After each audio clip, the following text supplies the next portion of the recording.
This is Martin Giles of the Guildford Dragon News, and today I'm with Susan Parker, most often seen in the Guildford Dragon as a GGG councillor at Guildford Borough Council, but this afternoon is with us to tell us of her experience with the COVID-like virus. Susan, thank you for joining us. And I hear that you feel better now. Much better, thanks. Yeah. Okay, so tell us of your experience. How did it start? Well, it started, I genuinely didn't know if I had the virus or not. I've still not been tested, so it's not been formally confirmed, but I have seen a GP who broadly agreed with me. It started with a cough and a high temperature, but not very high, just feeling very hot and sweaty, but not a raging temperature at all. So I was wondering if I did or didn't have it for quite a while, at least a week, I'd have said. So that was basically how it started, in a sort of do I, don't I phase. And when was this? This would have been about 3 weeks ago. Okay. And then that went on for some while. And then it was gradually becoming, I would intermittently get breathlessness, which hasn't entirely gone away, sort of intermittent, finding it very difficult to breathe, tightness of chest, and a loss of taste and smell, which it still hasn't quite come back. So classic symptoms that we've been told about. Exactly. I didn't completely lose taste. I could taste chilies, but they were much milder than they usually are. And sugar, sweetness, but no sort of fine detail. And it was just if I made a chili or something like that, then it seemed to be very mild. It didn't seem to have any heat to it, and I couldn't taste any other spices at all. So did you seek medical advice? Not at that stage. I effectively, we decided to be quite cautious. We were self-isolating. We've been pretty cautious anyway. Do you know do you have a suspicion where you picked it up? Not at all. I mean, I suspect shopping or airborne, because we have been since the lockdown, so end of March, late March, we've been scrupulous about just shopping, getting petrol, and that's about it. So just shopping and exercise. Exercise? Yeah, but exercise, we've been largely exercising at home in the garden. Right, so shopping is the main activity where you've seen other people? Absolutely. Okay. So that has to be the candidate, as it right, were. Yes. Yeah, and basically it was, I mean, obviously I had a compared to many people, a very mild dose of it, but we had a very, very scary night. And the breathlessness was getting gradually worse and worse. And I was very, very pale. And I noticed that the middle part of my fingernails, between the half moon and the white, was actually quite bluish, which was quite scary. Mm. And what do you think caused that? Is that a reflection of oxygen level in the blood, do you think? I think that's oxygen levels. Yes. Low oxygen levels. Low oxygen. Yes. And I was aware of an exercise that J.K. Rowling publicised on her Twitter feed about deep breathing exercises, which she had been recommended to use when she had symptoms. And I was actually doing that. And during this sort of rather scary evening and night, I was more or less doing that constantly. And I was still feeling that if I didn't deliberately breathe, I was not going to breathe. I had to think almost about taking every breath. I was sort of thinking, well, if I go to sleep, am I going to remember to breathe? I mustn't sleep, because if I sleep, I won't be breathing. That sounds very scary. it was terrifying. And we called 111. They were brilliant, absolutely brilliant. I can't fault them. They were fantastic. They put me through to a doctor very quickly. The doctor sort of talked me through the exercise and said, I'm going to give you some other breathing exercises, which I'll describe to you because it might be useful to somebody. He said, put a pillow on a table, put your arms on either side of it, so you're opening up your chest, put your head on the pillow, turn it to one side, and take long, slow, steady breaths. And just that change in posture, sitting in that posture and trying to rest in that posture for half an hour, 45 minutes, that may in itself be enough to sort the problem.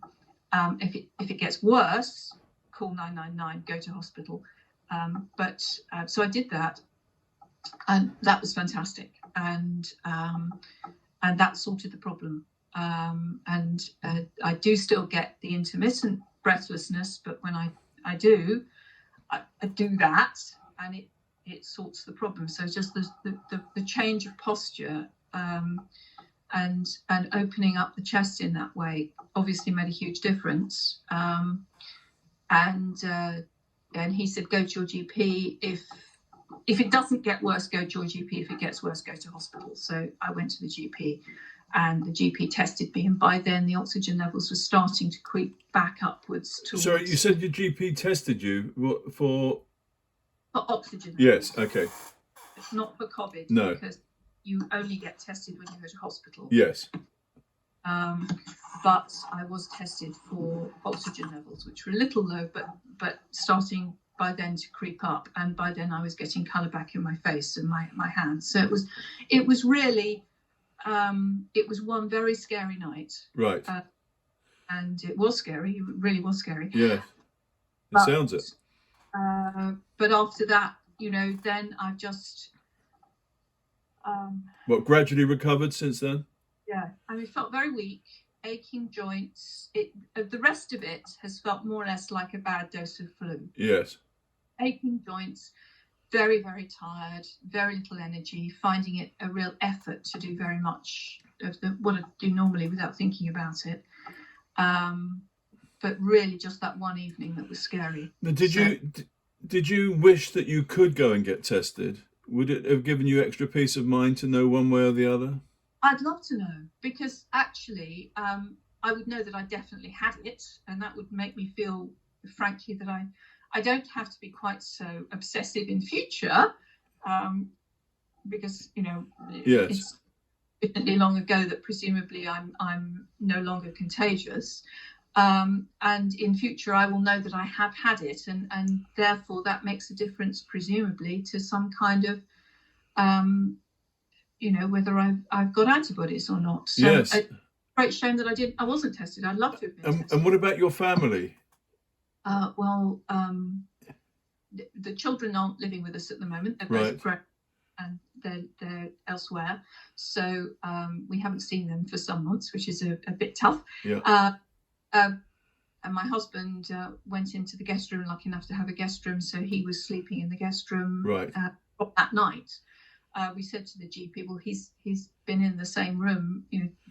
Is there any point isolating at this stage? And he said yes, because of viral load. If you're exposed to too much of the virus, then you are more likely to. Right.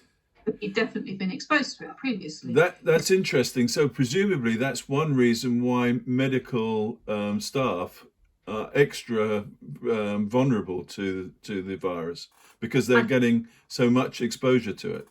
I understand that. Yeah, that's what I understand. Absolutely. And so, he therefore went and self-isolated for a week, and we sort of lived separately within the house for a little while. But luckily things seem to be settling down, and if he had it asymptomatically, or very, very light dose. So we hope. Yes. Okay. And I should add about the medical staff that, of course, that's if they're not adequately protected. If they've got the protection, presumably, that's okay. But in the early days, I think that's what could have happened.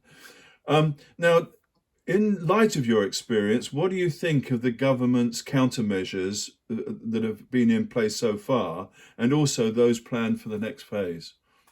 Um, I well, I'm an advocate for lockdown, because I mean, it was a very nasty. I had a very nasty bout. It was short, but it was a very scary episode, and I'm a broadly fit and healthy person who isn't in an at-risk category, and I didn't know if I was going to make it through the night.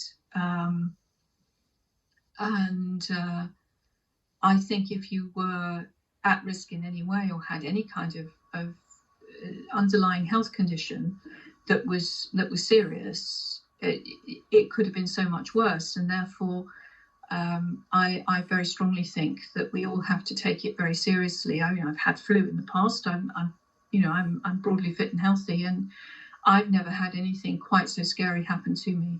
So you'd rather err on the side of caution with the lockdown? Yeah. Yeah. Yeah. Okay. I And just what about now?